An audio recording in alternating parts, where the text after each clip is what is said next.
దేవుని నామానికి స్తోత్రములు. ఈ లైవ్ చూస్తున్నటువంటి ప్రియులందరికీ నా హృదయపూర్వకమైనటువంటి వందనాలు. ప్రియులరా, కొంతసేపు దేవుని మాటలు విందాం, చిన్న ప్రార్థన చేసుకుందాం.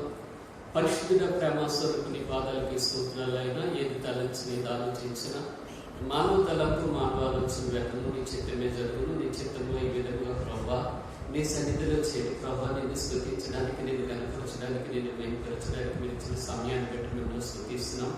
అయా, నీ దాసుడు బట్టివాడు మట్టివాడు ఏ మంచి లేదు. నన్ను మరుగు చేసుకొని మీరు మైకి తెచ్చుకోండి. నీ కృపలు నిలబెట్టిన దేవుడు నువ్వు మాట్లాడి మహిమ ఘనత ప్రభావం తెచ్చుకోమని తోడై ఉండమని యేసునామమున అడుగుతున్నాము తండ్రి, ఆమేన్. ప్రియులారా, గమనించండి. 1 తిమోతి పత్రిక 2వ అధ్యాయము రాసినటువంటి అక్కడ ఉన్నటువంటి విషయాలు చదువుకుందాము. కొద్దిసేపు మనము దేవుని మాటలు విందాం.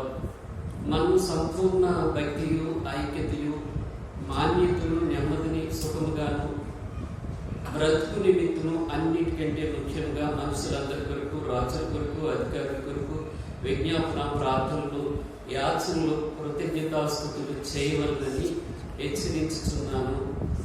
ఇది మంచిదియు మన రక్షకుడైన దేవుని దృష్టికి అనుకూలమై ఉన్నది. ఇక్కడ చదవబడినటువంటి మాటలు విన్నట్లయితే ప్రియులారా, గమనించండి.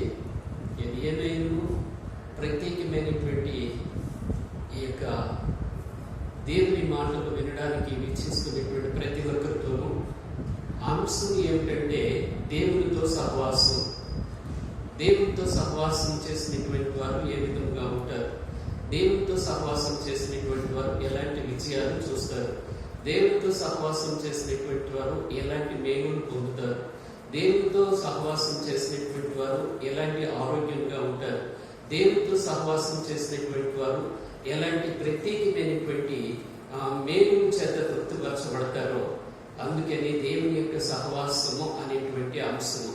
ఒకసారి చూసినట్లయితే ప్రియులలో ఒక కోడిని పెంచుకునేటువంటి ఒక వ్యక్తి ఆ కోడి పెట్టను పెంచాడట.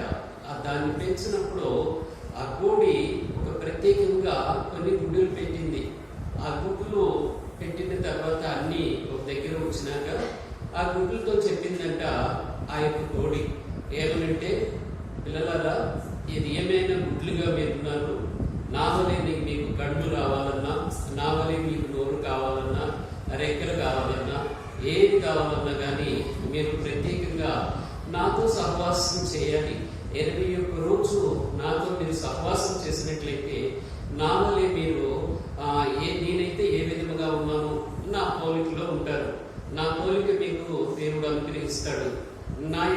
నాలాగనే మీకు నోరు ఉంటుంది, నాలాగనే మీకు కళ్ళు ఉంటాయి, నాలాగనే మీకు కాళ్ళు ఉంటాయి, నాలాగనే మీకు రెక్కలు ఉంటాయని ఆ యొక్క గుడ్లతో చెప్పిందంట. చెప్తే కొన్ని గుడ్లు అన్నాయంట, అమ్మ బాబోయ్, అన్ని రోజులు మేము సహవాసం చేసి నీతో ఉండి ప్రత్యేకంగా మేము ఆ యొక్క రూపురేఖలు నీకులాగా కావాలంటే మేము గుడ్లు కదమ్మా, ఏది ఏమైనా కానీ అంతవరకు మాకు లేదు, అంత సహనం మాకు లేదని కొన్ని గుడ్లట వేరే వెళ్ళిపోయినాయి అంట. ఆ తర్వాత ఉన్నటువంటి గుడ్లకి అదే విధంగా ఆ కోడి చెప్పిందంట. చెప్తే ఆ చెప్పినటువంటి ఆ కోడి మాటలు విని ఇంకా ఉన్నటువంటి కొన్ని గుడ్లు అందులో 2 భాగాలుగా ఒక భాగంగా అనుకున్నాయంట, ఇది ఏమైనా కానీ మేము మాత్రము 21 రోజు అంటే కొద్దిగా కష్టమే, అప్పుడప్పుడు వచ్చి అప్పుడప్పుడు నీ దగ్గర ఉంటాం, నీతో సహవాసం చేస్తాం. 21 రోజుల్లో అన్ని రోజులు సంపూర్ణంగా మేము రాలేము అని కొన్ని గుడ్లు పక్కకు వెళ్ళిపోయినాయంట. ఆ తర్వాత చూసినట్లయితే ఇంకా ఉన్నటువంటి కొన్ని గుడ్లు ఏది ఏమైనా కానీ తల్లి రెక్కల నీడన దాక్కుని అవి ప్రత్యేకంగా ఒప్పుకొని కొన్ని గుడ్లు ఉన్నాయంట. ముందు వెళ్ళిపోయినటువంటి సగం గుడ్లు మాత్రము ఎక్కడికో వెళ్ళిపోయినాయి. అవి ఎక్కడికో అమ్మబడ్డాయి. ఎక్కడో ఏదో హోటల్లో ఆమ్లెట్ల కిందనో వండుకొని తినేశారు. ఆ గుడ్లు ఇక అంతవరకు అయిపోయింది. ఇంకా కొన్ని గుడ్లు ఉన్నాయి. ఆ కొన్ని గుడ్లను చూసినట్లయితే ఆ కొన్ని గుడ్లు అప్పుడప్పుడు వచ్చినటువంటి గుడ్లు అనమాట. ఆ గుడ్లు కూడా ఎన్నో రోజులు 21 రోజు వరకు మంచి మధ్యలో వచ్చినాయి, కానీ అవి కూడా ఎందుకు పనికిరాకుండా అవి అల్లిపోయినాయి అంట. ఆ తర్వాత ఇంకా ఉన్నటువంటి కొన్ని గుడ్లు మాత్రము తల్లి రెక్కల నీడన దాక్కుని ఆ యొక్క కౌగిలిలో హత్తుకొని 21 రోజులు ఉన్న తర్వాత గమనించండి. ఈ మర్మము ఆధ్యాత్మికమైనటువంటి విలువైనది, ఆత్మీయమైనటువంటి మర్మం కలిగినటువంటిది. దేవుని సహవాసానికి సాదృశ్యంగా, ఉపమానంగా ఈ మాట చెప్పబడింది. ఈ మాటలో ఉన్నటువంటి సత్యము మనం గ్రహించాలి. పిల్లలు గమనించండి, ఏది ఏమైనా కానీ దేవునితో సహవాసము నిన్ను అభివృద్ధిలోకి నడిపిస్తుంది. దేవునితో సహవాసము నిన్ను ముఖాముఖిగా చూపిస్తుంది. దేవునితో సహవాసము నిన్ను ఒక ప్రత్యేకంగా ఉంచుతుంది. దేవునితో సహవాసము నీకు విజయాన్ని సమకూరుస్తుంది. ప్రియులను గమనించండి, ఏది ఏమైనా కానీ దేవాది దేవునితో సహవాసం చేసినటువంటి అనుభవం కలిగి ఉన్నట్లయితే అది ప్రత్యేకమైనది. ఏమిటి ఆ అనుభవం అంటే, ఇంకా కొన్ని సాదృశ్యాలు నేను చెప్తా ఉన్నాను, మనందరినీ విందాం చాలా జాగ్రత్తగా. ప్రియులను గమనించండి, భూమిలో ఒక విత్తనం పడి అది మొక్కగా మొలిచి ఒక చెట్టుగా ఉంటుంది. ఆ చెట్టుగా ఉన్నంతసేపు అది మొక్క దగ్గర నుంచి ప్రత్యేకంగా అది ఒక ఆహ్లాదకరంగా కొమ్మలు వేసి, రెమ్మలు వేసి, పువ్వులు పూసినటువంటి అనుభవంలో ఉంటుంది. ఆ మొక్కను కనుక లాగి ఆ యొక్క భూమికి దానికి వేరు చేసినట్లయితే ఆ మొక్క ఆ యొక్క ఎందుకు పనికి రాకుండా ఆ చిగురించినటువంటి అనుభవం పోతుంది, బ్రతికినటువంటి అనుభవం పోతుంది, కొమ్మలు వేసినటువంటి అనుభవం పోతుంది, పూలు పూసినటువంటి అనుభవం పోతుంది. ఎందుకంటే భూమికి దానికి ఏమి సంబంధం లేక ఆ చెట్టు అలా ఎండిపోయి పాడైపోయింది. అంతేకాదు కానీ ఇంకొక విషయము చెప్తాను. ఏదైనా కానీ ఆకాశంలో పక్షులు ఉన్నాయి. ఆ పక్షులు ఆహ్లాదకరంగా ఆకాశంలో గాలి చేత రెపరెపలాడబడి ఎంతో ఆహ్లాదకరంగా తిరుగుతూ ఉంటాయి. ఆ ఆకాశంలో ఉన్నటువంటి ఆ పక్షులు అక్కడ ఉన్నంత కాలం బాగానే ఉంటాయి. ఏ యొక్క వ్యక్తి అయినా కానీ ఆ యొక్క ఆ పక్షిని పట్టుకొని పంజరంలో బంధించి బంగారపు పంజరంలో ఉంచిన, ఇంకా అనుకూలమైనటువంటి పంజరంలో ఉంచిన, ఎలాంటి పంజరంలో వాళ్ళు దానిని పెట్టినా గాని అది బాగుంటుందని అనుకూలి పెడతారే గాని ఏ విధం చేతనో అది జీవించడం కష్టమవుతుంది. కొన్ని దినాల తర్వాత అది చనిపోతుంది. కారణం ఏమిటంటే దానికి గాలికి ఉన్నటువంటి సంబంధము, దానికి గాలికి ఉన్నటువంటి సహవాసము, దానికి గాలికి ఉన్నటువంటి అనుభవం అన్నమాట. అనుభవం లేక పక్షి ఆ విధంగా చనిపోతూ ఉంటది. అంతేకాదు కానీ ఇంకొక విషయం ప్రియులుగా గమనించండి, మీకు అందరికి అర్థమవుతుందని నేను మాట్లాడుతూ ఉన్నాను. మీరు గ్రహించండి, తప్పకుండా దానివల్ల మనం ప్రతిఫలం అనుభవిస్తాం. ఆధ్యాత్మికమైనటువంటి అనుభవాలతో మనం సిద్ధపడతాం. ఏదైనా కానీ అక్కడ ఉన్నటువంటి కొన్ని చేపలను చూడండి, అవి నీటిలో ఉన్నంత వరకు ఎంతో ఆనందంగా ఈదుతూ ఉంటాయి, ఆడుకుంటూ ఉంటాయి, ఎంతో ఆహ్లాదకరంగా ఉంటాయి, ఎంతో సంతోషంగా ఉంటాయి, ఎంతో నెమ్మదిగా ఉంటాయి. వాటిని నీటి నుంచి వేరు చేయగానే ఈ ఒక్క రోజు కూడా ఉండడానికి కష్టమైపోతుంది. ఆ తర్వాత అవి చనిపోతాయి.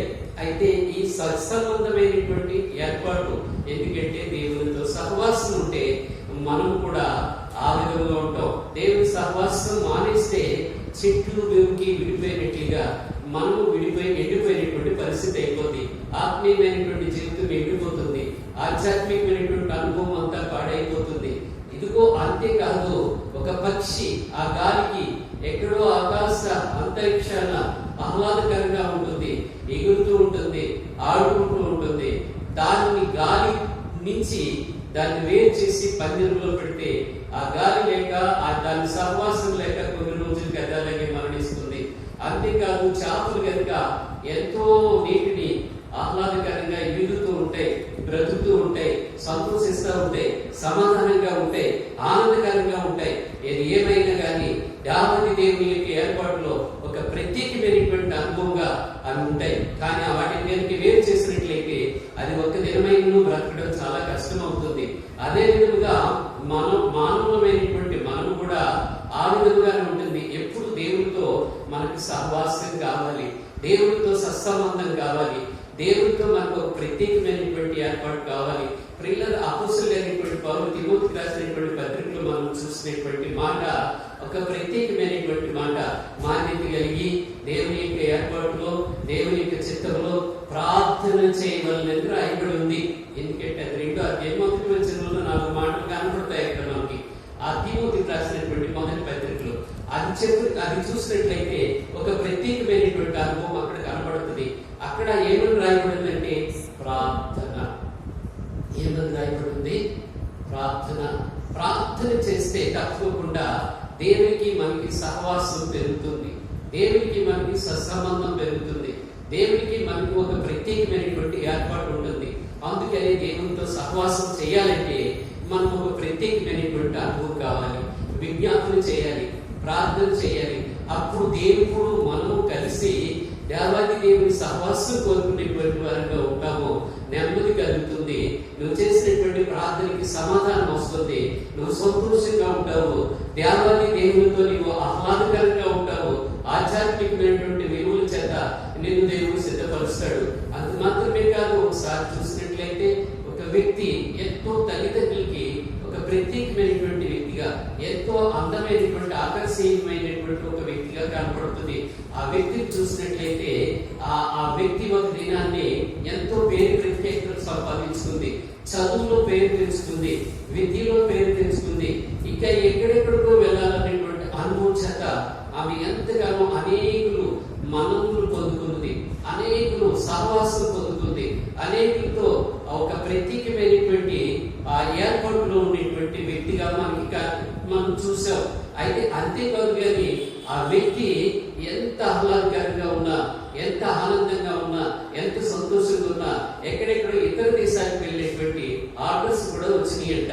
ఆ ఆర్డర్స్ వచ్చినటువంటి అంత డబ్బు సంపాదించి, అంతమంది మనల్ని సంపాదించి, అంత పేరు ప్రత్యేకతలు సంపాదించినటువంటి వ్యక్తి ఒక దినాన్ని చూసినట్లయితే అటు ఫారెన్ వెళ్ళలేదు కానీ, అమెరికాకి వెళ్ళలేదు కానీ, కెనడాకి వెళ్ళలేదు కానీ, తనకట ఏ విధంగా వెళ్ళడానికి అన్ని ఉన్నా కానీ వెళ్ళలేనటువంటి పరిస్థితుల్లో ఆగిపోయిందంట. ఆగిపోయినట్టు రాత్రే ఆ హైదరాబాద్ శివారు అనేటువంటి ఆ యొక్క గ్రామంలో అక్కడ ఆ మేడ మీద నుంచి పడిపోయి కిందకి చనిపోయిందంట. ఆమె తర్వాత అందరూ గమనించినట్లయితే, శాస్త్రవేత్తలు చెప్పినట్లయితే, వారందరూ చేసినటువంటి అనుభవము, వారు చూసినటువంటి మాటలు చెప్తే ఆమెకు ఒక మాట తెలిసిందంట. ఆమె నిండి ఏమనంటే ఆమెకి నెమ్మది లేదు, ఆమెకి సంతోషం లేదు, ఆమెకి సమాధానం లేదు. ఆమె ఆహ్లాదకరంగా ఉండేటువంటి వ్యక్తి కానీ ఏ విధం చేతనైనను అనేకులు మనల్ని పొందుకుంది, చదువురిగా ఉన్నది, ఎంతో పెద్ద చదువులు చదువుకున్నది, ఎక్కడికెక్కడికో వెళదాం అనుకున్నది, ఎక్కడికెక్కడికో వెళ్ళాలనేటువంటి ఆశ కలిగి ఉన్నది. అయితే అవన్నీ ఉన్నాయి కానీ ఆమె చనిపోవడానికి కారణము, ఆత్మహత్య చేసుకోవడానికి కారణం ఏమిటంటే ఒక ప్రత్యేకమైనటువంటి కారణము, నెమ్మది లేదు, సమాధానం లేదు. ప్రియులారా గమనించండి, ఎన్నో రకరకాలైనటువంటి వసతులున్నా, ఎన్నో ఆస్తిపాస్తులున్నా, ఎంతో పేరు ప్రత్యేకతలున్నా, చదువుకునేటువంటి అనుభవం ఉన్నా, దేవుని సహవాసం లేకపోతే నెమ్మది ఉండదని, సమాధానం ఉండదని ఈ యొక్క వ్యక్తి ఆ చరిత్రలో ఒక ప్రత్యేకంగా మనకు అర్థమవుతూ ఉంది. ప్రియులారా గమనించండి, ఏది ఏమైనా కానీ ఒక ప్రత్యేకమైనటువంటి మాట, నెమ్మది కావాలన్నా, సంతోషంగా బ్రతకాలన్నా, ఇంకా ఎన్నో ఆస్తుల వలన, లేకపోతే ధనం వలన, లేకపోతే పేరు ప్రత్యేకతల వలన, ఎంతో గొప్పతనం వల్ల ఏమి రాదు కానీ దేవునితో సహవాసం చేసినట్లయితే నీ బ్రతుకులో నెమ్మది కలుగుతుంది. దేవునితో సహవాసం చేస్తే నీ బ్రతుకులో ఒక ప్రత్యేకమైనటువంటి సంతోషం మిగులుతుంది, సమాధానం అనుగ్రహిస్తాడు దేవుడు. ఒక ప్రత్యేకమైనటువంటి అనుభవంలో నిన్ను దేవుడు నిలబెట్టబోతున్నాడు. హల్లెలూయా. ప్రియులారా గమనించండి, అంత మాత్రమే కాదు కానీ ఒక ప్రత్యేకమైనటువంటి ఆ వ్యక్తికి రుచి. ఎందుకంటే దేవుడితో సహవాసం లేక అంత ధనం ఉన్నా, అంత పేరున్నా, అంత చదువున్నా, అంత సంతోషం ఉన్నా, అంత అనుభవం ఉన్నా, చివరికి ఏమైపోయిందంటే ఏ విధం చేతనైనను నెమ్మది లేనిటువంటి పరిస్థితుల్లో చనిపోవడానికి కారణమైపోయింది. ప్రియులారా గమనించండి, దేవునితో సహవాసం కలిగి ఉంటే తన జీవితం ఎలా ఉండేదో, దేవునితో సహవాసం కలిగి ఉంటే తన బ్రతికి ఎంత ఆహ్లాదకరంగా ఉండేదో, దేవునితో సహవాసం కలిగి ఉంటే ఇంకా అంచెలంచెలుగా ఎంత దీవించబడేదో, ఆ యొక్క ఎంతో యవన ప్రాయంలోనే మరణించవలసినటువంటి అవసరము ఉండేది కాదు. ఏమైనా కానీ దేవాది దేవుని యొక్క ఏర్పాటులో దేవునితో సహవాసం కలిగి ఉండాలంటే, దేవునితో సహవాసం అంటే ఏమిటండి, దేవునితో స్నేహం అంటే ఏమిటండి, దేవునితో ఏ విధమైనటువంటి సహవాసం కలిగి ఉండాలని అర్థం కానిటువంటి అనుభవాలు కొంతమందికి అర్థం కాదు. దేవునితో సహవాసం కావాలంటే దేవుడితో సహవాసంగా ఉండాలంటే ఒక ప్రత్యేకమైనది. దేవుడితో సహవాసం అనేది ప్రార్థన వలనే దేవుడితో సహవాసం. నువ్వు ప్రార్థన చేయగానే దేవుడు నువ్వు కలిసి ఉంటారు. ప్రార్థన చేయగానే దేవుడు నీ ప్రార్థన ఆలకిస్తాడు. నువ్వు ప్రార్థనలో ఉన్నట్లయితే దేవుడు నీవు ఒకటైపోతారు. నువ్వు ప్రార్థన చేసినట్లయితే దేవుడు నీ ప్రతి అవసరము తీరుస్తూ ఉంటాడు. ఆ ప్రార్థన అనేటువంటి అనుభవంలో నీవు ఉన్నట్లయితే నీకు నెమ్మది కలుగుతుంది, సంతోషం కలుగుతుంది, సమాధానం అనుగ్రహిస్తాడు దేవుడు. అన్ని విషయాలను నిన్ను అంచెలంచెలుగా దీవునికరంగా మేలుకరంగా నెమ్మది కలిగినటువంటి బ్రతుకుల్లో దేవుడు ఉంచగలుగుతాడు. ప్రియులను గమనించండి, ఏమైనా కానీ దేవుని యొక్క సహవాసంలో ఉంటే ఆ విధంగా దేవునితో సహవాసంగా ఉండాలంటే, సహవాసం చేయాలంటే ప్రార్థన ఒక్కటే దానికి మూలమైనది. ప్రార్థన ఎవరైతే చేస్తారో ఆ ప్రార్థన ద్వారాగా దేవుడు వారి ప్రార్థన వింటాడు, వారి ప్రార్థనకు జవాబిస్తాడు, వారి ప్రార్థనలో విజయాన్ని సమకూరుస్తాడు, వేదన నుంచి విడిపిస్తాడు, దుఃఖం నుంచి తప్పిస్తాడు, అననుకూల పరిస్థితులైనా అనుకూలపరుస్తాడు. అంతేకాదు కానీ ఒక ప్రత్యేకమైనటువంటి ఒక వ్యక్తి ఒకటి నాకు ఫోన్ చేసింది. ఏమనంటే, అయ్యో నా బ్రతికెంత పాస్లో ఏ విధుల చేతనైనను నాకు నెమ్మది లేనిటువంటి పరిస్థితి, సంతోషం లేనిటువంటి పరిస్థితి, సమాధానం లేనిటువంటి పరిస్థితి, ఏ రోజు చనిపోదామన్నట్లుగా అనేటువంటి ప్రేరేపణ తప్ప ఏమీ లేదంటే, ఎందుకమ్మా అంత బాధ వచ్చింది నీకు అని అడిగితే ఆమె చెప్పినటువంటి మాట ఏమిటంటే, నేను తల్లిదండ్రులకి ఒకగానొక కూతుర్ని, ఏ విధుల చేత చదువులోనూ రాణించలేకపోయాను. ఏమైనా అందమైనటువంటి వ్యక్తిని కూడా కాదు, ఎవరు ప్రాయం వచ్చింది. అయితే తన తల్లిదండ్రులు ఏదో ఒక రకంగా ఎవరికో ఒక పెళ్లి చేసి వారు బాధ్యతను వదిలించుకుందామంటే ఆ బాధ్యతను కూడా వదిలించుకోవడానికి అవకాశం లేకుండా వచ్చినటువంటి సంబంధాలన్నీ వెళ్ళిపోతున్నాయి.